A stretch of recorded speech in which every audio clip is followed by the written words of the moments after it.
Assalamualaikum warahmatullahi wabarakatuh. Perkenalkan, saya Auzar dari Prodi Sosiologi.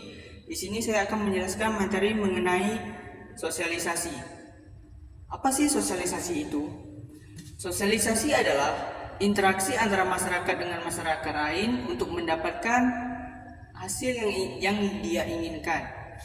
Secara sederhana, sosialisasi adalah sebagai sebuah proses seumur hidup yang berkenaan dengan cara individu mempelajari hidup, norma dan nilai sosial yang terdapat dalam kelompoknya agar dapat berkembang menjadi pribadi yang dapat diterima oleh kelompoknya. Proses belajar seorang anak untuk menjadi anggota yang partisipasi dengan masyarakat yang dipelajari dengan proses sosialisasi adalah peran, nilai, dan norma sosial.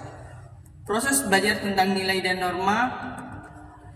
Teori yang akan membahas tentang sosialisasi pada umumnya adalah teori tentang peran. Salah satunya adalah teori Gerger Herbert Mead. Mead mengatakan manusia yang lahir belum mempunyai diri, oleh sebab itu maka proses sosialisasi sangat dibutuhkan oleh seorang anak. Menurut Mead,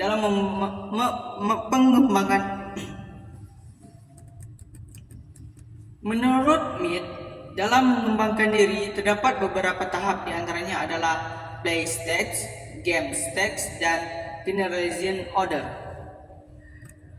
Apa sih play stage itu? Play stage adalah seorang anak mulai belajar mengambil peran yang ada di sekitarnya, misalkan meniru apa yang dilakukan oleh anggota keluarga seperti apa yang dilakukan ayah, dilakukan ibu, kakak, dan anggota keluarga lainnya. Kalau game stage itu, seorang anak telah mengetahui peran yang harus dijalankannya, tetapi telah mengetahui pula peran apa yang harus dijalankan orang lain. Misalkan, seorang anak bermain sepak bola, anak tersebut mengetahui peran-peran yang harus dijalankannya, peran rekan satu tim dengannya, bahkan peran-peran dari tim lainnya. Generalized order, seorang anak telah mampu berinteraksi dengan orang lain dalam masyarakat. Kesan telah memahami perannya sendiri dan telah memahami peranan yang orang lain dengan siapa ia berinteraksi. Misalkan, selaku anak, ia telah memahami peran yang dijalankan oleh orang tua. Selaku siswa, ia telah memahami peran dari seorang guru. Berikutnya, seorang ahli sosiologi Carlos Collet berpendapat, seorang berkembang melalui interaksi dengan orang lain. Dirinya yang berkembang melalui interaksi dengan orang lain dinamakan looking glass self. Collet berpendapat bahwa dalam proses looking glass self ada 3 tahap.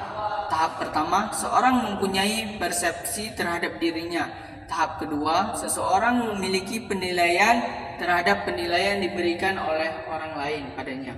Dan ketiga, seorang memiliki peranan terhadap apa yang dirasakan sebagai penilaian orang lain terhadapnya.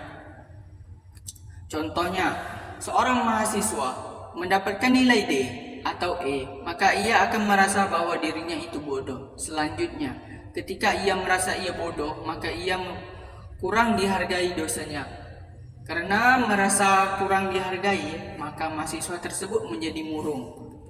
Padahal untuk menjadi individu yang lebih baik, ketika proses looking glass self terjadi, seharusnya menjadi proses pembelajaran bahwasanya setiap apa yang dilakukan oleh seorang individu maka akan menimbulkan reaksi dari orang lain. Ketika mendapatkan reaksi dari orang lain, maka ia akan mendapatkan perbaikan diri dan juga melakukan kontrol diri agar selalu berkelakuan baik. Menurut Fuller dan Jessop mendefinisikan 4 agen sosialisasi utama: keluarga, teman, sistem pendidikan, dan media massa. Menurut Berger dan Luckman, menjadi 2 bentuk sosialisasi. Sosialisasi primer dilakukan sejak anak masih dini dan dilakukan dalam lingkungan keluarga. Sosialisasi sekunder dilakukan ketika anak telah berada di luar rumah atau di dalam lingkungan masyarakat. Menurut Jaeger, pola sosialisasi terbagi dua, yaitu reflexive socialization dan participasi socialization. Apa sih reflexive socialization itu? Seorang anak akan diberikan hukuman ketika melakukan kesalahan atau melanggar aturan yang telah ditetapkan dalam keluarga. Contohnya, seorang anak ini melanggar di lingkungan keluarga, misalkan keluar rumah lebih dari jam 12. Participation socialization ini, seorang anak diberikan imbalan bila melakukan sesuatu kebaikan, dan anak juga akan diberikan hukuman ketika melakukan kesalahan.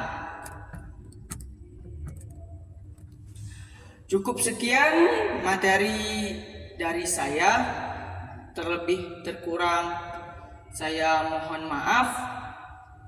Wassalamualaikum warahmatullahi wabarakatuh.